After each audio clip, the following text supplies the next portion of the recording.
कवि लोग परिहास में काफी महिलाओं के लिए कुछ बातें की, आप अन्यथा मत लेना। से परिवार आए हैं कई लोग, देखो देर रात तक बैठ करके सुन रहे हैं, अच्छा लगता है। और शादीशुदा हो तो पत्नी को साथ रखा करो, वरना मन की बात भी रेडियो से करते फिरोगे। स्त्री का त्याग संसार में पुरुष से बड़ा है। हम भले ही उसको धन्यवाद न दें, उसका आभार प्रकट न करें, ये अलग बात है, वो हमारी गृहस्थता है। वो पति ने डींग हाँकते हुए कहा, मेरा बड़प्पन देख जो तेरे से बिना देखे शादी कर ली। पत्नी बोली, मेरी भी हिम्मत देख जो तेरे को देखने के बाद भी मना नहीं किया। हाँ, वैश्विक परिदृश्य आप देखें, राजनीति का, अर्थशास्त्र का, सन्यासी व्यापार कर रहे हैं और व्यापारी सन्यास की सोच रहे हैं। हाँ, मूल मुद्दों की बात करो तो एक कैसेट बज रहा है 8-9 साल से। डीजल पेट्रोल हमारे हाथ में नहीं है, रुपया अंतरराष्ट्रीय कारणों से गिर रहा है, महंगाई बेरोजगारी के लिए कांग्रेस जिम्मेदार है, बाकी सारी समस्याएं नेहरू छोड़ गए, फिर भी कोई दिक्कत हो तो पाकिस्तान चले जाओ। अब ये कोई जवाब होते? और धीरे धीरे चीजें आ रही है सामने, कब तक करेंगे? अभी कुछ लोग कह रहे थे, अब श्रीलंका का हाल देखो आप, ये तो उस देश की दुर्दशा है जो पूरा सोने का था, हम तो सिर्फ चिड़िया थे। हाँ? लेकिन चीजें बदलेंगी, वक्त सब हिसाब किताब बराबर करता है। ये रास बिहारी जी कह रहे थे, बोले देखो किसी जमाने का फास्ट बॉलर रहे इमरान खान चले गए, मैं कहा कुर्सी एक दिन सबके जाएगी, भले ही कोई कितनी भी तेज फेंकता हो। बहुत बढ़िया, बहुत बढ़िया भाई, बहुत बढ़िया। व्यापम की जिक्र कर रहे थे, मैं बताता हूं व्यापम क्या है। आवेदन एक ने किया, परीक्षा में दूसरा बैठा, इंटरव्यू तीसरे ने फेस किया, नौकरी मिली चौथे को और करता रहा 5वां, वेतन छठे ने उठाया और पेंशन हुई 7वें की। अब आपकी तालियां उठेंगी, जबकि 7वें की डेथ तभी हो गई थी जब पहले ने अप्लाई किया था। भाई वाह! मेरी इमेज ऐसी बना दी फौजदार जी जैसे मैं मोदी जी का विरोधी हूं, जबकि 2014 के पहले आप लोगों पे व्यंग करते थे, और सरकारें बदलेंगी, जो नहीं आएंगी उन पे भी करेंगे, लेकिन ये सुनना नहीं चाहते। आपने किसी वाजपेयी को हंसते हुए देखा 9 साल में? वो गृह मंत्री तो इतने गुस्से में रहते हैं कि जिसको पीटने दौड़ते हैं उससे आगे निकल जाते हैं। हंसो, उल्लास करो, नेताओं पर ऐसी सब चीजें होती हैं। अखबारों में कार्टून तक नहीं छप रहा है सरकार के किसी मंत्री का, प्रधानमंत्री का, गृह मंत्री का, कोई कार्टून नहीं दिखेगा आपको, लेकिन रास्ता फिर भी निकाल लेंगे लोग बाग। अगर अखबारों में इस तरह से कार्टून छपना बंद हो जाएंगे तो पाठक लोग इनके फोटोओं को ही कार्टून मानना शुरू कर देंगे, रास्ता तो निकलेगा। जनता हंसे बिना थोड़ी रहती है। मैं तो अगर भूल से भी ये कह दूं कि मोदी जी 2019 में विकास के दम पर दोबारा जीत के आए हैं, तो भक्त लोग गुस्सा करते हैं, जूता निकालते हैं कि शर्म नहीं आती प्रधानमंत्री के बारे में झूठ फैलाते हुए।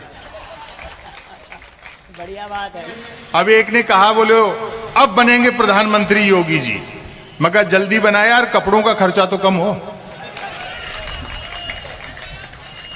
होमवर्क मत लो आप, सरकारें आएंगी जाएंगी, ये लोग भी भोले लोग हैं, ये भी इस्तेमाल हो रहे हैं, समय इनको भी समझा देगा। कोई इनके लिए अलग से पेट्रोल पंप थोड़ी खुलेंगे।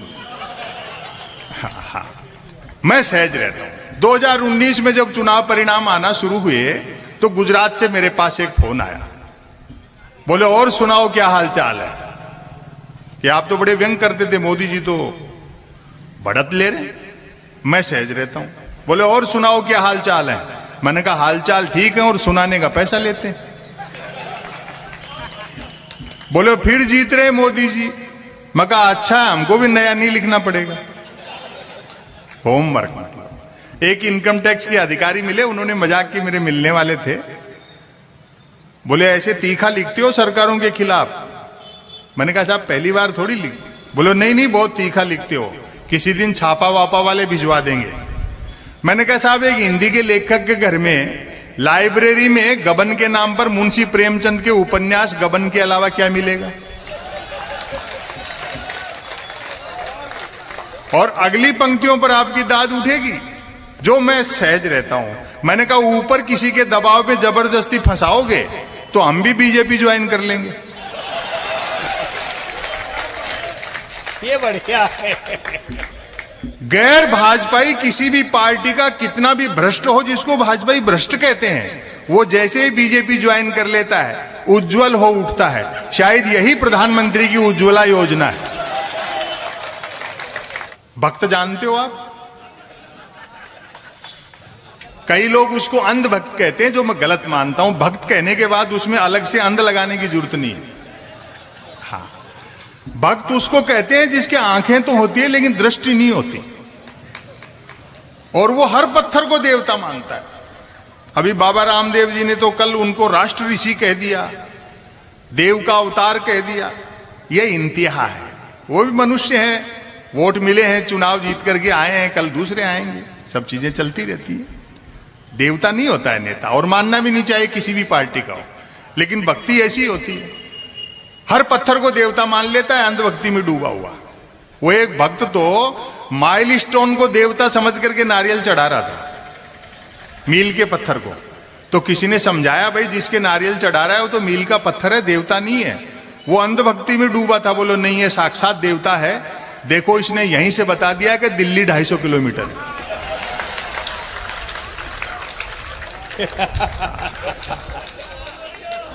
और सबसे बड़ी बात है कि इन भक्तों को उनका आराध्य जैसे समझाओ ना, वैसे समझ जाते हैं।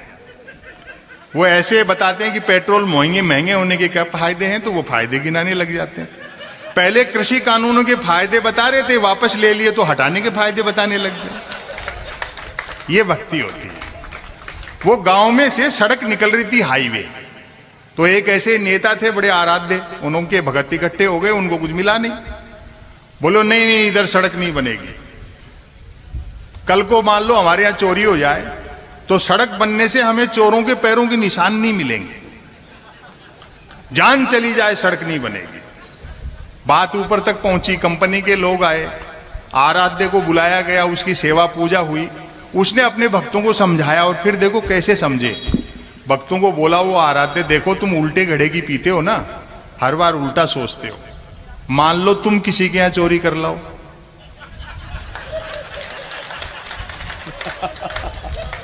तो कितनी अच्छी बात है कि तुम्हारे पैरों के निशान उनको नहीं मिलेंगे। सारे भक्त घर से गैंती फावड़ा परात उठा लाए, बोले जान चली जाए सड़क यहीं बनेगी। तो राम वो नहीं है। मैं तो कहता भी हूं कि राम का नाम दो ही जगह काम आता है, पहली बार किसी से मिलने पर और आखिरी बार किसी से बिछुड़ने पर। आप क्या सोचते हो कि राजा का चुनाव प्रजा करती है? गहराई से अर्थशास्त्र देखो पूरी दुनिया का, 10-12 मल्टीनेशनल कंपनियां मिलकर के जिसमें चाबी भर देती हैं, वो खिलौना चल पड़ता है। आप क्या खाते हैं पीते हैं ये तो छोड़ो, आप क्या पढ़ते हैं क्या सोचेंगे ये तक कोई और तय कर रहा है। मुंशी प्रेमचंद की कहानी ईदगाह इसलिए पाठ्यक्रम से हटा दी गई कि गांव में मेले लगेंगे, और हामिद अगर दादी के लिए चिमटा मेले से खरीदेगा तो मल्टीनेशनल कंपनियों के ब्रांडेड चिमटे ऑनलाइन कैसे बिकेंगे? भाई वाह। मीडिया के बंधु यहां बैठे हैं? चलो, मैं क्षेत्रीय पत्रकारिता का बड़ा सम्मान करता हूं। ये बड़ी मेहनत से काम करते हैं, लेकिन वो छपना या दिखाना कहीं और से तय होता है। ये रात भर कवि सम्मेलन में अच्छा सुनेंगे कि यार जन भावनाओं की क्या अभिव्यक्ति है इन कवियों के पास, और बहुत बेहतरीन रिपोर्टिंग करके ले जाएंगे, लेकिन वहां कुछ और ही छपेगा। बोले विज्ञापन आ गया, ये छोड़ कविता विता क्या लिखता है यार, चौथा पेज का विज्ञापन मिलता है तो ये सब चीजें कर देते हैं। लेकिन ठीक है, आप अपना काम ईमानदारी से, थोड़ी बहुत गुंजाइश कहीं की निकाल लिया करो। हाँ, क्षेत्रीय पत्रकार मेहनत से काम करते हैं, बाकी जो वहां बैठे हैं वो तो आप सब देख ही रहे हो। नहीं, हमारे यहां तो अखबार 3 चीजों के लिए पढ़े जा रहे हैं: बिजली कटौती, उठावना और राशिफल, और रोज नए निकलते हैं। एक दिन तो अखबार के दफ्तर से 2 लोग आ गए, बोले संपत सरल जी नया अखबार लॉन्च कर रहे हैं, आप भी ग्राहक बन जाओ। क्योंकि अखबारों का कोई पाठक तो बनता नहीं, ग्राहक ही बनते। 1 रुपए में 16 पेज। और जो मैंने जवाब दिया, मैंने कहा भैया रुपया चाहे 1 की जगह 2 ले जाए, लेकिन 16 पेज खाली दे जाया कर।